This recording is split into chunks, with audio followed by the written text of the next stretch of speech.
അതിനെപ്പറ്റി ഇനി നമ്മൾ ചിന്തിച്ചിട്ട് കാര്യമില്ല. നമുക്ക് എല്ലാവർക്കും മുന്നോട്ട് പോയേ പറ്റുള്ളൂ. നമ്മളിപ്പോൾ ജീവിതത്തിൽ അവിടെ അതിന് വിക്റ്റിമായവർക്കും ഇനിയൊരു ജീവിതമുണ്ട്. അവർ മുന്നോട്ട് പോകുന്നുണ്ട്. അവരെ മുന്നോട്ട് പോകാൻ നമ്മളെ കൊണ്ടൊക്കെ പറ്റുന്ന പോലെ നമ്മളെ സഹായിക്കുന്നുണ്ട്. നമ്മളെപ്പോഴും കൂടെയുണ്ട്. അത് കഴിഞ്ഞ ദിവസത്തെ പോലെ അവിടുത്തെ രക്ഷാപ്രവർത്തനം നിർത്തിയത് കൊണ്ടോ പട്ടാളക്കാർ തിരിച്ചു പോയത് കൊണ്ടോ ഒന്നും അത് അവിടെ തീരുന്നില്ല. നമ്മളെപ്പോഴും അവരുടെ കൂടെയുണ്ട്. എന്താവശ്യം വന്നാലും നമ്മളുണ്ട്. അതുപോലെ തന്നെയാണ് നമ്മളുടെ ബാക്കിയുള്ള എല്ലാവരുടെയും ജീവിതവും. അത് മുന്നോട്ട് പോയേ പറ്റുള്ളൂ. നമ്മളിപ്പോൾ സിനിമ ഷൂട്ട് ചെയ്തു, ഇതിന്റെ ഫുൾ പണികളും തീർത്ത് നമ്മൾ 2-ാം തീയതി റിലീസ് ചെയ്യാൻ നിൽക്കുന്നതിന്റെ ഒരു ദിവസം മുന്നെയാണ് ഇത് സംഭവിക്കുന്നതും. അപ്പൊ തന്നെ നമ്മളെല്ലാവരും, സിനിമാ സംഘടന എല്ലാവരും ഒറ്റക്കെട്ടായി റിലീസുകൾ മാറ്റിവെച്ചു.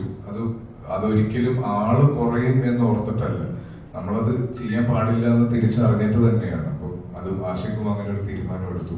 അപ്പൊ നമുക്കിത് ഇത്രയും ഷൂട്ട് കഴിഞ്ഞ് ഇത്രയും നിർമ്മാതാവിന് ചെലവായ പൈസ മുഴുവൻ അവിടെ ബ്ലോക്കായി കിടക്കുന്നു എന്ന് പറഞ്ഞൊരു അവസ്ഥയിൽ ഇനിയും ഇത് ഹോൾഡ് ചെയ്ത് വെക്കുന്നതിൽ കാര്യമില്ല. അപ്പൊ ഒരാൾ മുന്നോട്ട് വരണം.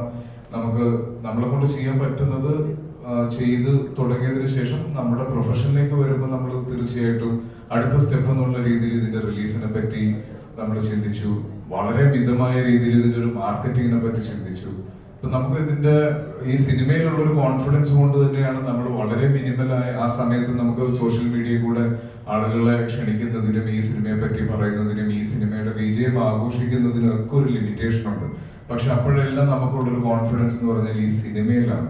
ഈ സിനിമ ഇറങ്ങി കണ്ടു കഴിയുന്നവർ തമ്മിൽ പരസ്പരം സംസാരിക്കുകയും, ഒരു സിനിമ എപ്പോഴും വിജയിക്കുന്നത് മൗത്ത് പബ്ലിസിറ്റി കൂടെയാണ്. അപ്പൊ അത് ഈ സിനിമയ്ക്ക് സംഭവിക്കും എന്നുള്ളത് വളരെ ഒരു ഉറച്ച വിശ്വാസം ഉണ്ടായിരുന്നു. പല സമയത്തും പല ആളുകളും ഇതിന് ലാഗ് ഉണ്ടെന്നൊക്കെ പറയുന്നത് കേട്ടിട്ടും നമ്മളൊന്ന് ടെൻഷൻ ആകുമ്പോഴും തിയേറ്റേഴ്സിൽ നിന്ന് കിട്ടുന്ന റെസ്പോൺസ് അത്രയും മനോഹരമായിരുന്നു. നമ്മൾ നേരിട്ട് കാണുന്നതും സോഷ്യൽ മീഡിയയിലൂടെ കിട്ടുന്നതും ഇപ്പൊ നിങ്ങളെല്ലാവരും റിവ്യൂസ് ഇട്ടതും എല്ലാം അത്തരത്തിലുള്ളതാണ്. അപ്പൊ അതാണ് നമ്മൾ ശരിക്കും ഈ സിനിമയ്ക്ക് ആഗ്രഹിച്ചതും സംഭവിച്ചുകൊണ്ടിരിക്കുന്നതും. മാത്രമല്ല നമുക്ക് എല്ലാവർക്കും അറിയാം, സമാനതകളില്ലാത്ത ദുരന്തമാണ് വയനാട് സംഭവിച്ചത്. അപ്പോൾ അവിടെ നിന്ന് വരുന്ന വാർത്തകൾ ഡെയിലി നമ്മൾ ന്യൂസിലൂടെ ഇത് കണ്ടുകൊണ്ടിരിക്കുകയാണ്. അവിടെ ഉള്ള ആൾക്കാർക്ക് മാത്രമല്ല ഇത് കണ്ടുകൊണ്ടിരിക്കുന്നത്, നമുക്കും ട്രോമയുടെ ഒരു വേറൊരു രീതിയിലേക്ക് പോയിക്കൊണ്ടിരിക്കുകയാണ്. തീർച്ചയായിട്ടും നമ്മുടെ ഈ സിനിമ അതിജീവനത്തിന്റെ കഥയാണ്. അപ്പോൾ അതിൽ നിന്നും ഫുൾ ടൈം നമ്മളെല്ലാവരും ഈ ടി വിയിലൂടെ ഈ ന്യൂസ് ഇങ്ങനെ കണ്ടുകൊണ്ടിരിക്കുന്നു. അത് കുറെ കഴിയുമ്പോൾ നമുക്ക് ബാധിച്ച പോലെ തന്നെയാണ്. അപ്പോൾ അതിനൊക്കെ കറക്റ്റ് ടൈം വന്നപ്പോൾ തന്നെയാണ് നമ്മുടെ സിനിമ റിലീസാക്കിയതും. ഈ സിനിമയും ഒരു അതിജീവനത്തിന്റെ കഥയാണ്. ഇപ്പോൾ നമ്മുടെ സഹോദരങ്ങളെ തിരിച്ചു കൊണ്ടുവരേണ്ട ഉത്തരവാദിത്വം നമ്മുടെ എല്ലാവരുടെയും ഉത്തരവാദിത്വമാണ്, കടമയാണ്.